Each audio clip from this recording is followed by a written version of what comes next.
Hello and welcome to Live Positive Ministries. This is episode 6, and I thank you for being here.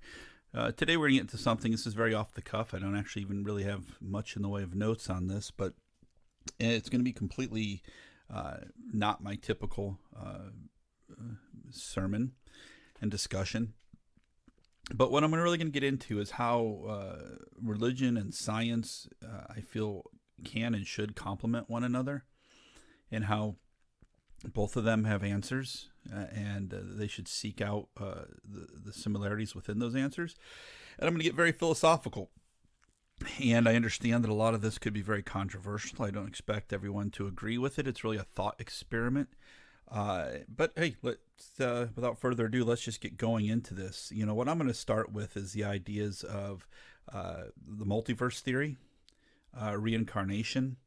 I'm going to give a brief explanation of Schrodinger's cat. I'm sure many people know what Schrodinger's cat is about, but I'm going to give you a brief understanding of that. In simple terms, Schrodinger was a scientist, and he stated that if you placed a cat and something that could kill that cat, it would, in this case, a radioactive atom, in a box, and you sealed it, you wouldn't know if the cat was alive or dead until you opened the box. So until the box was opened, the cat was both alive and dead. And to kind of describe that more, if you want a little more in depth, and of course you can go on Wikipedia, and there's plenty of places. If you just look up Schrodinger's cat, it's Schrodinger cat. You'll find plenty of things about it. But basically, if you take the cat and a flask of poison and a radioactive source, and seal them in a box. And then you have a monitor that detects radioactivity. If it detects even a single atom that decays, the flask is shattered by a hammer or whatever, which will release the poison and which kills the cat. And this was done to counteract something else you need to look up at the Copenhagen interpretation of quantum mechanics, that it would imply that after a while the cat is simultaneously alive and dead, because you don't know until you open the box which one it is. So this cat's essentially living in both. It doesn't exist until you view it, till you see it. When you open that box, that's when you see, okay, did the cat die? Is the cat still alive? So until you witness it, until you see that, the cat is both alive and dead at the same time. It's these thought experiments and it was this particular thought experiment that got me thinking. And while it sort of applies to what we're going to discuss, it doesn't entirely, outside of the fact that the cat is kind of existing in a limbo throughout this experiment. But it got to me thinking a lot about multiverse theory. And that is that there are multiple universes, that every possibility that plays out is possible. So right now there's a Pastor Jay that's sitting here talking to you, and you're hearing what I'm talking about. And there's a Pastor Jay that rules the universe. There's a Pastor Jay that is in prison. There's a Pastor Jay that doesn't believe in God. There's a Pastor Jay, every possible version and iteration of me, of you, every possibility of everything that could happen in our lives does, and in fact happen, and is in fact happening. It's just happening in another universe, in another branch. For instance, you take where you're sitting right now, and you put a dot, and then you just write an infinite number of lines coming out from that, which are all different paths in all different directions, in which every possibility in your life could happen. And that was very interesting to me, because I was saying, okay, what if this is the case? If there's multiverses, perhaps the multiverse explains our afterlife. Perhaps a multiverse explains even reincarnation of sorts. Maybe not reincarnation into this world, but a reincarnation of sorts. What if multiverse theory is correct? What if it's real? What determines which of these realities you experience? So if there's an infinite number of realities out there and an infinite number of ways that lives you could be living, why do you live this one? Why are you right now sitting there hearing me talk to you and have this conversation? Why is it this one that we experience and not any of the others? If there's a version of you or a version of me and we're living this other life, why don't we experience that life? And perhaps we do. What if the life you experience is the most probable outcome based upon the decisions you've made, either in a previous life or in a previous life plus in the life you're currently living? So the choices you make, the positions you put yourself in, the things that you do within this life will create probabilities. There will be outcomes that have a very high probability. There will be outcomes that have very low probabilities. And any of those outcomes could happen to make you experience your current reality. But obviously the higher probability ones are the ones that are most likely to happen. So let me better explain that. Let's say if you're leaving the house today and you get in the car and you're driving, let's say, to a restaurant, pick any restaurant. You're probably going to arrive there just fine. And you're going to have your meal. You're going to enjoy your conversation. You're going to drive home and everything's going to be just fine. That's the very highest probability outcome at that particular time. But we all know there are some people that get in that car and never make it to their destination. So in our reality, our life, our existence, that person was, let's say, in an accident, was killed, and their lives are over. For us, they're done. We're still in this existence. We're still in this timeline, but they're not. So what happens in that moment when they die? Is it possible that based on probabilities, based on decisions they've made in their previous life, decisions they've made in their current life, they now transition seamlessly into another dimension, which we might call an afterlife? Perhaps they're even unaware of that transition. What happens is your reality branches off based on the probabilities of what could or should happen into a new universe, a new dimension, another timeline. And so everybody else who's living all the different timelines, there's the multitude, you're now shifted over into this new timeline. And to you, it's imperceivable. You might not even be aware of it. You just continue living your life, but it goes in a different direction. And every single time in any one of these universes that you pass away, you die in that timeline, but you transition into another one. And all of your afterlife would be simple transitions into new dimensions, new timelines based on the decisions you've made in your previous life, in your current life, and based on the probabilities, we'll switch you to another. We'll decide which is the current reality that you experience. This in so many ways could tie scientifically, philosophically, religiously into a truth. This is an immortality of sorts, is it not? You essentially become immortal, but you hopefully learn.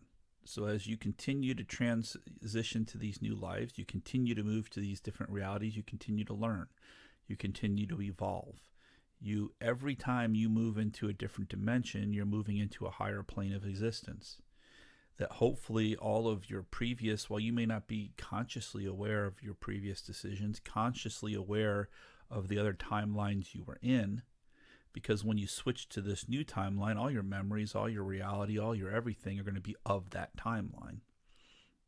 Not perhaps the past timeline, maybe things like deja vu or times when each of the timelines kind of had a similar something, and it's, oh, I've done this before in a previous life, what have you. But what if everything is a continuation of that life? Is that not an afterlife? Could that not be possible? Could it not be that our lives our school. It's a school of sorts. And then even perhaps Earth is the Garden of Eden itself. Earth is the initial life. Maybe humanity is the lowest of all the life forms or the spiritual life forms that we experience. We start on Earth. We start in this life. We start in this. This is the starting point for everybody. We're in school. We're making decisions right now. And when you and I pass on, those lessons learned are going to be transitioned into this next existence. And based on the life that you lived, it will help a lot of times determine what your next life is going to be. Perhaps what we look at as hell or whatever isn't really hell, but maybe if you lived a very, very bad life, you haven't learned what you need to learn. You haven't evolved the way you need to evolve. So your next evolution is going to be something that's perhaps going to give you the slap in the face to wake you up to learn what you need to learn. And perhaps with all these multiverses, there are some that are going to give you a very bad outcome. There are some that are going to give you a very good outcome. There's some that are going to be somewhere in between. Each of those will be determined based on the life you've lived, based on your actions and the things you've done in this current existence. Wouldn't that be interesting? Wouldn't that be kind of an explanation of heaven and hell? Because if you've lived, let's say you were an Adolf Hitler and you did the horrible things that Adolf Hitler did. I've often, had a problem with that, in that I don't believe in hell, at least the biblical idea of hell. And unfortunately, that means that people like Adolf Hitler could do the horrible things that they did without consequence. And I don't like that idea either. I would like to think that in some way, he's going to learn something from the bad actions that he did. So perhaps Adolf Hitler, when he died on this existence and in this reality, the next reality he went to, perhaps he was someone that survived the horrific parts of the Holocaust. Or maybe he's someone that will now live a life to where he's tortured in that way.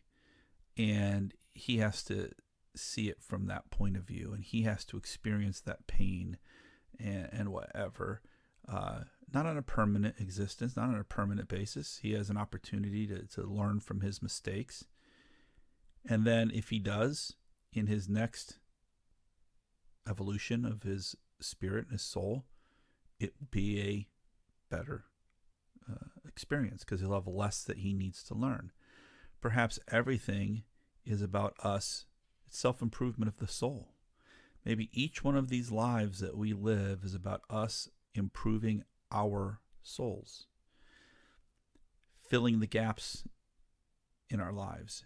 Maybe if we take that mindset, it'll make you be more thoughtful of your actions in this life. What if it really does have consequence, and it's not this eternal hell and damnation and hellfire thing that's going to punish you because you didn't follow a doctrine that was created by man, but instead it was something that your direct actions and your day-to-day contacts with fellow human beings, and whether or not you did your best and made real efforts to make the world a better place, did real efforts to treat people with kindness and love and acceptance, things you can't fake, right? Because we can all go out and you can make a YouTube video of you giving some money to a poor guy on the street and say, oh, look how wonderful I am. I helped this poor person. And then as soon as the camera turns off, you're done with them and you couldn't care less. It was all for clicks and views and what have you. You can fake that to other people, but you can't fake that to God, to whatever our creator is that controls these multiple universes and, manages the system. So it doesn't count, right? It shows the fakeness of that. But if you really go out and try to make a difference, if you're someone that's going out there and really trying to help your fellow person, fellow mankind in any way that you can, and really in your heart and your soul, even if you might not be right, you at least truly feel that what you're doing is right, and you're doing your best to do the right thing, perhaps you're rewarded for that. Perhaps your next life is a better life. Your next life is something you're transitioned into, a new plane of existence, a new universe to which things are easier. because you have less to learn. That's something I've put a lot of thought into. It's something it's a possible reality that I find an awful lot of comfort in. What if? What if the afterlife exists? And we just look at this as like a chart where you take a piece of paper and put a little circle on that piece of paper right now, and just take a ruler and draw a bunch of lines really close together, fanning out in every direction in front of you. And just think if there was these infinite number of possibilities for you. Because do you really want to live this life as this is it?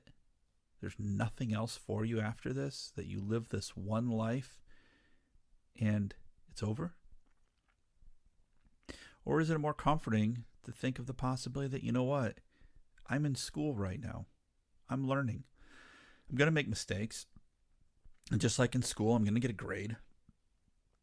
But if I get bad grades in school, I'm not going to be killed over it. I'm not going to be beaten over it. I'm not going to be, condemned to a burning, pit of fire and misery because of it. I'm going to get graded. And when I move from this existence, and I now have my opportunity to move to the next level of existence, that grade is in large part going to determine what my next existence is. And that existence is a continuation of this one. So everything you did here isn't disposable. It's not that it doesn't matter. No, it contributes to the knowledge of your soul. It contributes to who and what you are in your next existence. I think that's an interesting concept. And it's something that, quite honestly, I personally am leaning towards in my life. God is the teacher. God is the one that gives you that grade and decides in large part where you go. Or it could be based on probabilities. Any particular, if you want to remove God from the equation, I would say in that case it would be based just on probabilities, that any outcome is possible, but the most likely outcome is the one that usually happens if you want to stick it to strictly a scientific thought process, and that there is no God that creates these things. It's just, one thing has a 1/1000% chance of happening. One thing has a 99.99999% chance of happening, and that's the one that usually happens when you transition into your next universe, the next universe that you're experiencing. Or for me, I think what makes more sense is you're scored on your life. You're scored on your decisions that you make, and when it comes time to that, based on what you've done, and I'm using a score just so we have a visual. There's not going to be God writing A, B, and C, and F, and all that. But you have an accumulation of your life's actions, and based on that, that will determine where you transition to the next, so that our souls and our beings become eternal. And perhaps the next level of existence, you don't have the same physical body. Maybe it's something slightly different, whatever. But again, as you transition into these different universes, because you just seamlessly make that transition, you have no recollection oftentimes of your past. And I personally wouldn't want to have that recollection, because let's say I transition from this existence into another one, and the new one, I don't have my children or my grandchildren. I don't want to have memories of them that I miss them. I don't want to be missing them in my life. So I think that's why we or perhaps we do have those memories. Maybe if Earth is Eden and it's the beginning, well, this is our first run. This is our first go. We're in kindergarten, and the next life will be first grade, and the next life will be second grade, the next life will be third grade, and so on. And we'll just keep going. So maybe that's why none of us typically have memories of things that may have already happened, because this is our first go. We're infants. Perhaps it's this is our infant stage, our larval stage of existence. I don't know, and that's the reality of all of this. But I do find this to be a comforting thought. And I'd like to know this is a short one. I just would like to know your ideas, your thoughts, your feelings on this. Our email is livepositiveministries@gmail.com. I would love comments on this video if you were to hear it. I would love to further, have discussions about this idea. I'd like your ideas on my, poke holes in it. Tell me parts that you think might be wrong, or if there's parts you think are great, let me know. I'd really like to hear from you. If you'd like, share, subscribe. If you like what I'm talking about, if you like how I approach faith, spirituality, and religion in a different way, I would appreciate that. Any support anyone could give, that would be very appreciative as well. Just email me at livepositiveministries@gmail.com. Again, this is Pastor Jay. I'm keeping this one short, just a little thought experiment. I'm going to try to do these from time to time. But anything you can do to help get us out there, help more people hear our voice, would be greatly appreciated. And no matter what path you take to finding God, just please take that first step. Be safe, be well, and God bless.